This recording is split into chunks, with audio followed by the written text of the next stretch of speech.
2011 Ultimate Builder Custom Bike Show in Chicago, Illinois. We're talking with Ricky Ray from Toxic Cycles. He has a performance custom class bike. Ricky, take a moment and tell me about your background, please. My background is I've been into sport bikes for about 20 years now, and this bike right here is a 2009 Suzuki Hayabusa, and pretty much every part that you can do on the bike and customize is customized on the bike except for the paint job. I decided I wanted to stay with stock paint job because I think Suzuki comes out with really good paint schemes, so everything else on the bike was modified. What was your vision for this bike? My vision on this bike was to accomplish 3 goals. I wanted the bike to be street legal, I wanted the bike to have some show quality, but I also wanted the bike to be a performance bike, and that's why we put a turbo kit on this motorcycle. What was your inspiration for this motorcycle? My inspiration basically came from my late father, who passed away in October, and we got to talking about doing a bike something like this one right here, and I had the bike for about 8 months, and I spent about the past 6 months building the bike for my dad, and this is what we came up with.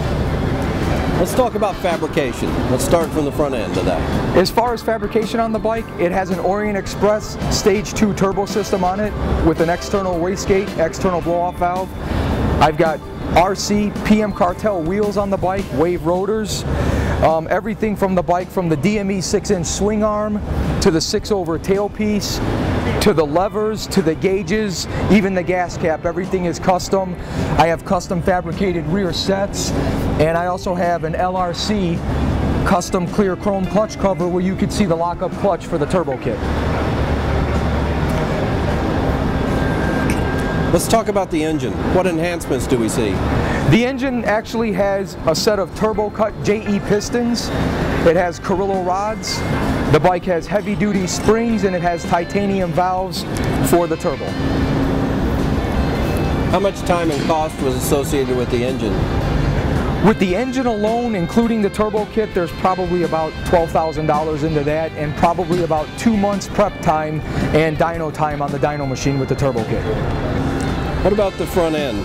Any changes on that? As far as the front end, we actually internally cut the forks to lower the whole front end of the bike down. And just to go for a little more open look with the custom wheel, we actually put a GSXR 1000 front fender on it because the Hayabusa fender is a little bit fatter, bigger fender, and we felt it would be nicer to show a little bit more of the custom wheel. How about the rear end? Obviously you have a 6-inch stretch on it, right? Yes, sir. It's a DME 6-inch swing arm. Showing the wave rotors. We even, at the back of the bike, if you could look back here, we even polished the hanger, the caliper, everything on the bike back here with the PM Cartel wheels. And it also has a 6-inch over tailpiece with a tiger tail underneath, which basically gives you a lot of clearance room up underneath the bike. And when I'm at the drag strip and the bike launches super hard, you don't want the inside of the bike to get tore up, so you go with the tiger tail inside the bodywork.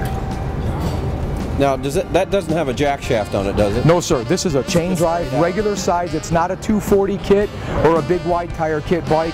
This motorcycle will actually see street riding all summer long, and this will be at the track going down the drag strip as well. So it handles pretty well into the corners then, not like... Being this low and this long, it's definitely not a cornering bike, but in the quarter mile and straight ahead, we expect the bike to go really, really well. And your approach on paint was to leave it stock. Exactly, yeah. Just one of those sticklers over all the years that I've been building some of these custom bikes. I've always liked factory paint from Suzuki, and that's why we decided to stay with the paint scheme stock. What companies were instrumental in getting your bike finished? Fornarelli Racing. Alex did the motor for me and prepped the motor. Alan Knapp at Toxic Cycles was the gentleman who actually literally put the entire motorcycle together for me. Brian Westpaul at Win Racing in Naperville did the dyno tuning on the bike, and I would say those 3 guys and myself are who put this motorcycle together and got it where it is today. Anybody else you'd like to thank? Well, I'd like to thank actually my father-in-law, Paul Dinger, who is somewhere around here. He's been a lot of inspiration and a lot of help on getting this motorcycle done. Eric Weech, another close friend of mine who helped me prep the bike, get it here, and basically cleaning it up for the show here. So a lot of special thanks to Eric as well. If somebody'd like to get a hold of you, how would they do that? You could get a hold of me at the number 2 ANDTM@att.net. That's 2 in the move at att.net. Ricky, thank you very much. Very good. Thank you, sir. All right.